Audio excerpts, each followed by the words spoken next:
Hey guys, it's Lee here. So today I am going to be walking you through this structured data episode, and basically what all that means is we're going to show you how a traditional sort of setup has data on a website, but it's sort of not quite organized in a way that is presentable to an end user that is readily digestible or usable. So if that makes sense, basically what it means is, I'll show you in a second.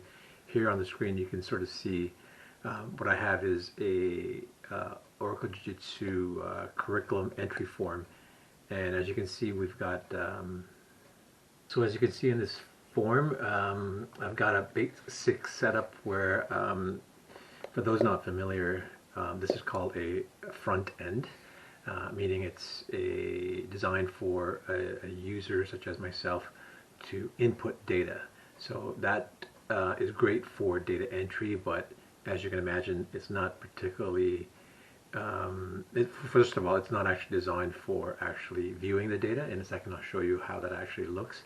But because you can tell here, it's like a standard form that you see, a web form. I have a title, date, some access groups here. So as you can see, I have the Physical Academy, I have the Online Academy, and I have the YouTube OracleLife channel.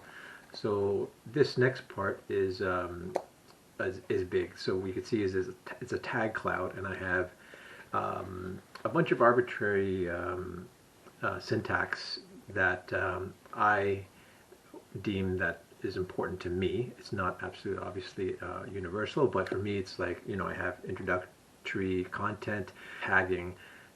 It allows you to tag your content. So those not familiar with the tag cloud, you may have seen it in other places, but it allows you to basically tag content based on a bunch of different names, and as I'll show you in a minute, that allows you then to further massage the data to your heart's content so that it can be presented in a manageable way, which is what the entire purpose of this video is. So this tag cloud, just to take you through a couple of them, has things like, is the content introductory content, or is it made for beginners, intermediate, advanced? Those three are probably the most important tags, because as you'll see shortly, I'm going to use those to differentiate between the various different streaming content that I have, recorded streaming content as per belt level. So as you can imagine, particularly in Jiu Jitsu and most martial arts, you're going to have a belt type system, and I'll show you in just a moment how I'm going to use this tagging to identify which stream that I want to go into. And then further going down, you can further refine your content tagging by specific things like, is it a choke technique, is it a joint lock technique, is it escapes, stand-up, sweeps, takedowns, etc., etc. There's a whole bunch here. I maybe have well over 30 tagging options, but I took you through a couple of the key ones. One other one that I have here is down at the bottom. I have video available. So if this particular class I shot had a video, and most of them do, but a lot of them actually don't, especially at the beginning. But if there is video, I'll click here, video available, and what that allows me to do is then filter on later on the views, so that those views that have video obviously will be filtered out and displayed to the user, and those that do not, which are of little use, are then not shown to the user. But again, I'll explain that in more detail. Scrolling down on this entry form, I have the long form notes, which are more details about the particular class and the techniques for that day. Further down, I have URL 1, 2, and 3. Those are actually the URLs for the video links to the actual class that I, after I've uploaded them to the cloud, I then take that URL and I paste them in here, and then as I'll show you in a second, then I present it up to the individual for viewing. So once I've entered all that, I hit submit, and let me just jump over to another view. So as you can see here, I am in the student dashboard view. So let me backtrack quickly.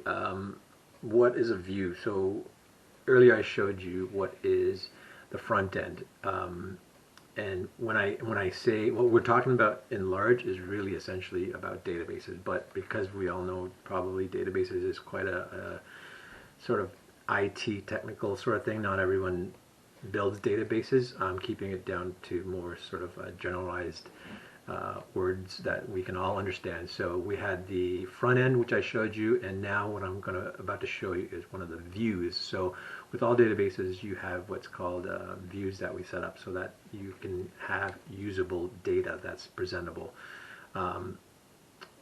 That's one of the objectives. The other objective that's for this video is to actually take it one step ahead, one step further, not just showing the view, but actually showing you specialized views, what we're calling structured data for this episode. And I'm going to show you in a second what that looks like. So in this particular view, this is, let me just scroll down here to one of the streams that I have set up called the Omega streams. So Omega streams are basically, just for those interested, is the previously recorded streams for Jiu-Jitsu training content served over the web. And in this particular case, it identifies what belt you are and then serves up that particular content. So if you're a white belt in this particular example, it's pulled up the white belt stream and filtered that data for the white belt in mind. So as you can see here, it's taken one particular record, and this one happens to be the first file, if you will, with the YouTube sort of video, with the video link right there, and then the notes down below it. If you were a higher belt, a blue belt, purple belt, brown, black, whatever the case may be,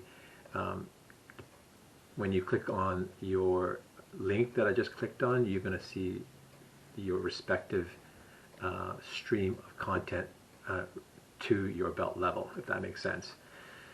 Obviously, higher up the belt you go, the more advanced the techniques are. And so this actually will filter that based on those criteria.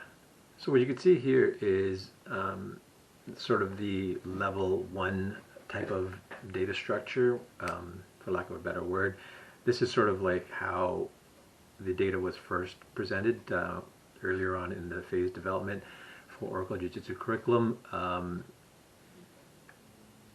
So based on whether or not you were a different belt level, so for example blue belt, what you saw earlier here about the selection of beginner, advanced, beginner, intermediate, and advanced, my criteria for intermediate skill level was a blue belt, for example. I used that specific cloud tagging to filter out those entries that were intermediate level, and then I presented it in what you're seeing here as a view for the blue belts. So if you're a blue belt and you came into your class and you clicked on the your training stream, you would then be presented with blue belt materials. I hope that makes sense. So as you can see here, it's presented one example of a class entry based on blue belt level, and then in a moment here I'm going to show you if you were going to filter out for advanced level. So now what you're seeing here is, had you been a purple, brown, or black, what I qualify as advanced skill levels, all the content that were tagged advanced in the cloud tag would now start appearing in this view. As you can see, it says purple belt. I'm just giving you a purple belt example, but had I been brown or black belt, you would actually in fact get the same content here because I've lumped them all into the advanced technique level. So here you can see there's a couple of videos, and that's again based on the filtering criteria to show videos, if there is a video actually for that class. And as you can see in the previous ones as well, that each one of these under the recorded classes have what I have included is attended the class, so attendance basically, yes, no, etc. Because the Omega stream is all pre-recorded content, there's obviously no live instructor, and because of that, students can report their own attendance through this actual form built right into the actual curriculum. All the other ones being partly live content, your instructor will always see you and hence has a mental record of your attendance. So actual recording attendance is not really, necessary. So there you go. That's the general structure of how we take basic content, massage it through tag clouds, build views, and then even going one step further and building very specific views that are very structured towards a very specific audience type. And in our case, that was by the skill level: beginner, white, intermediary, blue, and then advanced, purple, brown, and black belt levels. So then I also showed you how you can filter based on if there was content that had video enabled in the tag cloud. If there was no video, we filtered it out so that there was no video, so that no records that did not have videos didn't also show up in that curriculum stream, because that would be of no use to you. So I hope that made sense to you guys, and I hope that you enjoyed it. It's a bit of a sneak peek into the Oracle Jiu Jitsu curriculum system that I've been building for the last little while. I'm very happy with the results, and really looking forward to pushing this out to production and seeing what some of the feedback is with some of my students. The class sizes are still growing, so I don't quite have that feedback yet, but if you have any comments or feedback that you'd like to share with me, definitely attach it down below and hit the like and subscribe button. Thanks guys, talk to you soon, bye.